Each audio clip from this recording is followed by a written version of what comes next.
जय हिंद स्टूडेंट। देखिए, Indian air force और नेवी एसएसआर एमआर का एग्ज़ाम होगा। तो डेफिनेटली ये जो 2023 का बैच है, अभी रिसेंटली एसएसआर का फॉर्म आया हुआ है और एमआर का आया हुआ है, एयरफोर्स का आपने भर दिया है। तो दोनों को मद्देनज़र रखते हुए हम वन वर्ड सब्स्टिट्यूशन की सीरीज़ शुरू कर रहे हैं आज से। ठीक है, ये जो बैच है 01/2023 को ध्यान में रखते हुए ये वन वर्ड सब्स्टिट्यूशन का सीरीज़ होगा। और मैं आपसे वादा करता हूँ कि आप को ये जितना भी हम यहाँ पर पढ़ाएंगे समझाएंगे सभी अभी के अभी और यहीं कहीं याद हो जाएंगे। साथ ही साथ अगर आप चाहते हैं कि आप दोबारा इसका रिवीजन कर सकें तो इस वीडियो के माध्यम से दोबारा रिवीजन भी कर सकते हैं। और इसके साथ ही साथ अगर आप इसका नोट भी बना लेते हैं, जैसा कि आपका नोट्स जब तैयार हो जाएगा तो आप अपने नोट्स से भी रिवीजन कर सकते हैं। डियर स्टूडेंट, मेरा थोड़ा सा बिलीव करके आप इस सीरीज को 4-5 क्लास देखने के बाद आप कहीं भी कोई भी मॉक टेस्ट सॉल्व करने जाएंगे या एग्ज़ाम देंगे तो सिर्फ 4-5 वीडियो को ही फॉलो करने के बावजूद आप देखेंगे कि आपके जो वन वर्ड सब्स्टिट्यूशन है वो सही हो रहे हैं। क्योंकि यहाँ पर जितने भी हम, चूँकि पहला क्लास है थोड़ा सा समझा रहे हैं इसलिए थोड़ा वक्त लेंगे आपसे। हाँ, तो मैं कह रहा था ना कि ये जो प्रीवियस ईयर के एग्ज़ाम्स में जो भी क्वेश्चंस आए हुए हैं वन वर्ड सब्स्टिट्यूशन से, उनका एक कलेक्शन है। ठीक है, तो इसका बहुत ही ज़्यादा बेनिफिट होगा और बहुत ज़्यादा इंपॉर्टेंट है। चूँकि एयरफोर्स का एक्स ग्रुप हो या वाई ग्रुप हो या एक्स वाई बोथ हो या नेवी में एसएसआर हो, आपके एग्ज़ाम में वन वर्ड सब्स्टिट्यूशन डेफिनेटली पूछता है। कई बार एक या कई बार दो क्वेश्चन पूछ लेता है इस प्रकार के। ठीक है, तो बहुत इंपॉर्टेंट है, इसकी इंपॉर्टेंस आप समझ सकते हैं। आइए देखते हैं पहला जो वन वर्ड आपके लिए यहाँ पर आपको सीखने के लिए यहाँ पर हमने लगाया हुआ है, only on the surface of something. यानी कि किसी चीज़ के सरफेस की बात हो रही है। जैसे मान लेते हैं कि यह एक फ्लोर है तो इसके सरफेस की बात हो रही है, ऊपर ऊपर। सरफेस का मतलब सतह होता है या छिछला भी कह सकते हैं। ठीक है, तो इसको वन वर्ड में कहते हैं। यहाँ पर ऑप्शन नंबर क्या हो जाएगा? सुपरफिशियल। ठीक है, सुपरफिशियल बोलते हैं, ऑप्शन ए सही हो जाएगा। साथ ही साथ हम ऑप्शन अदर भी समझा देंगे आपको। ठीक है, तो यहाँ पर ए ऑप्शन सही हो गया। इसका मतलब होता है ऊपर ऊपर, सतही की बात करते हैं, छिछला की बात करते हैं। बाकी के ऑप्शन अगर आप देखना चाहेंगे तो सुपर सेडिंग लिखा हुआ है ना। सुपर सेडिंग का मतलब होता है किसी को हरा करके उसका जगह लेना या स्थान लेना। सुपरलेटिव का मतलब समझते हैं ना? सुपरलेटिव जैसे आप डिग्री पढ़ते हैं ना, तो गुड, बेटर, बेस्ट होता है ना। द बेस्ट यानी कि सबसे बेस्ट चीज़ की बात करते हैं, उसको सुपरलेटिव बोलते हैं। एक्सीलेंट कह सकते हैं वन वर्ड में। ठीक है, बाकी जो नेक्स्ट है सुपरसियस। ठीक है, सुपरसिलियस लिखा हुआ है, इसका मतलब होता है घमंडी। चलिए अब आगे बढ़ लेते हैं। अगला जो आपके सामने वन वर्ड सब्स्टिट्यूशन से एक लिखा हुआ है, नो लॉन्गर इन यूज। ये एयरफोर्स में कई बार पूछा जा चुका है। आपको मैं कैसे बिलीव दिलाऊं कि ये कई बार पूछा जा चुका है ना। जो पुराने बच्चे होंगे जानते होंगे। मतलब कह रहा है ना कि कोई भी ऐसी चीज़ जो कि अब यूज में न हो, अब प्रचलन में न हो, इसको ऑब्सलीट बोलते हैं। डियर स्टूडेंट, ऑप्शन ए सही हो जाएगा।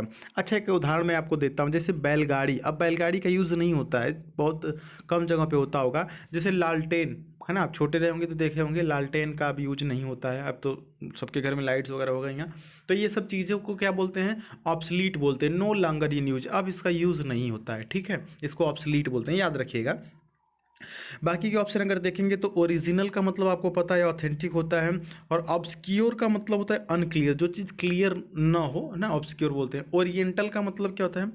ईस्टर्न। ठीक ना, ईस्टर्न पार्ट को बोलते हैं। जैसे ओरिएंटल बैंक है तो ईस्टर्न मतलब ईस्टर्न, समझ रहे हैं ना?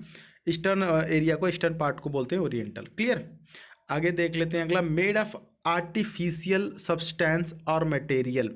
कोई भी चीज़ जो कि आर्टिफिशियल बना हो या मटेरियल से बना हो ना, उसको क्या बोलते हैं? आर्टिफिशियल मतलब कृत्रिम हो गया।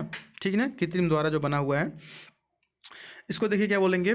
सिंथेटिक बोलेंगे। ऑप्शन नंबर सी सही हो जाएगा। अगर बाकी के ऑप्शन आप समझने की कोशिश करेंगे ना तो ऑफेंसिव लिखा हुआ है, जिसका मतलब होता है हार्मफुल यानी नुकसानदायक। ऑथेंटिक का मतलब हमने ऊपर बताया, जेन्युइन कह सकते हैं ना, या ओरिजिनल कह सकते हैं। एक्सपेंसिव का मतलब तो आपको पता है, महंगा। एक्सपेंसिव का मतलब कास्टली कह सकते हैं, महंगा। नेक्स्ट देखिए, आप इसको लिख भी सकते हैं ना, ऐसे लिख सकते हैं, one who possesses several talents. मतलब कि एक ऐसा व्यक्ति जिसके पास बहुत से टैलेंट हो ना, जो बहुमुखी प्रतिभा का धनी हो, उसको वर्सेटाइल बोलते हैं। क्या बोलते हैं? वर्सेटाइल। ऑप्शन नंबर ए सही हो जाएगा।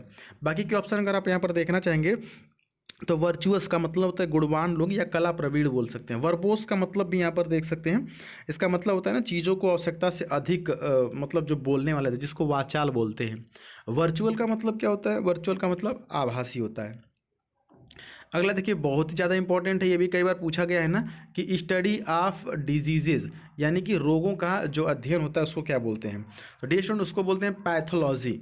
आप जाते हैं ना पैथोलॉजिस्ट के पास जाते हैं ना, वो अपना ब्लड वगैरह चेक कराने के लिए पैथोलॉजिस्ट के पास, तो वो क्या बताते हैं, रोगों के स्टडी के बारे में बताते हैं कि नहीं ये रोग हुआ है आपको, वो रोगों का स्टडी किए होते हैं। ठीक है, पैथोलॉजी ऑप्शन डी सही हो जाएगा।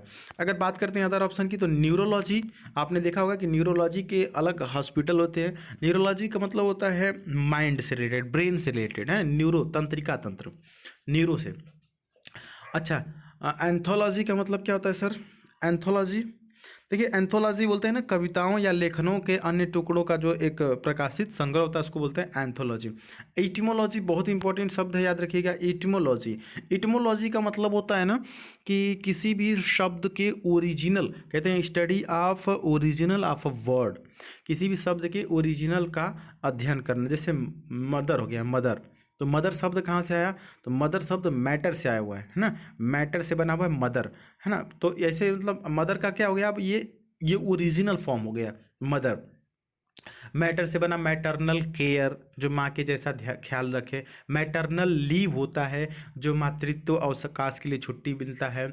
मैटर से बना मदर, है ना। तो एक एक शब्द हमने देखा मैटर, और इसी से कई शब्द बने, तो इसको बोलते हैं हम ओरिजिनल, इसको एस्टिमोलॉजी बोलते हैं। ठीक है, आगे बढ़ लेते हैं। Central character in story are play, मतलब किसी भी स्टोरी की, किसी भी कहानी का या किसी भी नाटक का जो मेन हीरो होता है उसको क्या बोलते हैं, बताइए जी। ऑप्शन नंबर ए सही हो जाएगा, क्या हो जाएगा?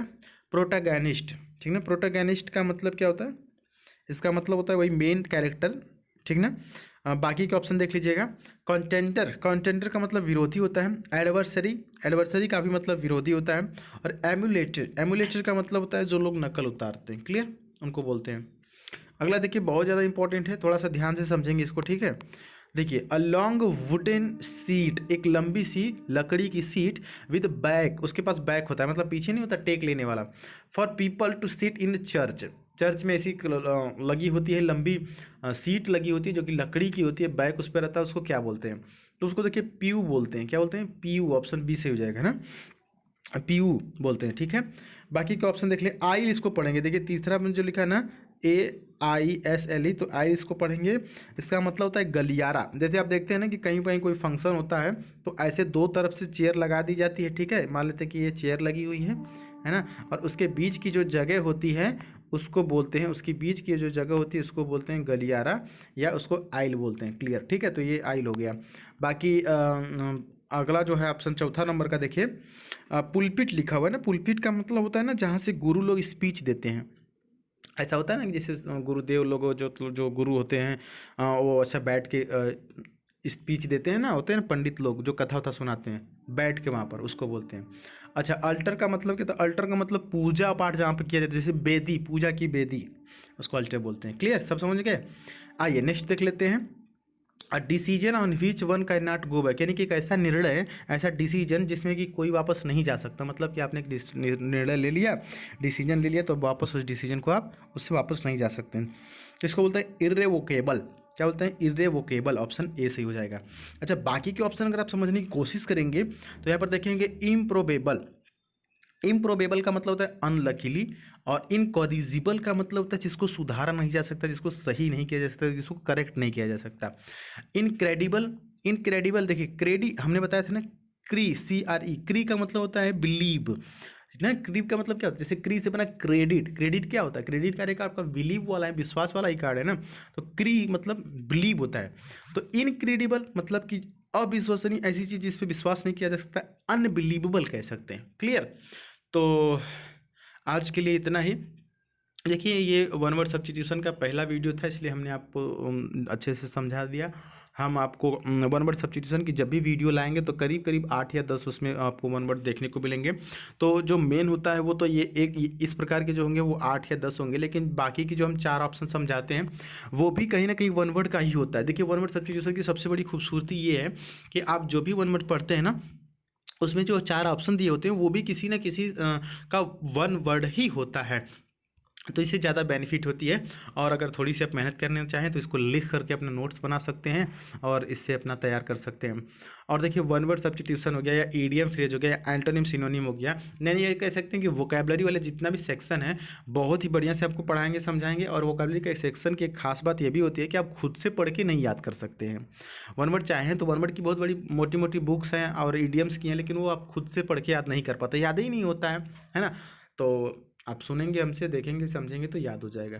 ठीक है, कोई भी आपका डाउट होगा या कोई सजेशन होगा तो कमेंट बॉक्स में कमेंट कीजिएगा। मिलेंगे फिर अगली वीडियो में, तब तक के लिए जय हिंद, वंदे मातरम।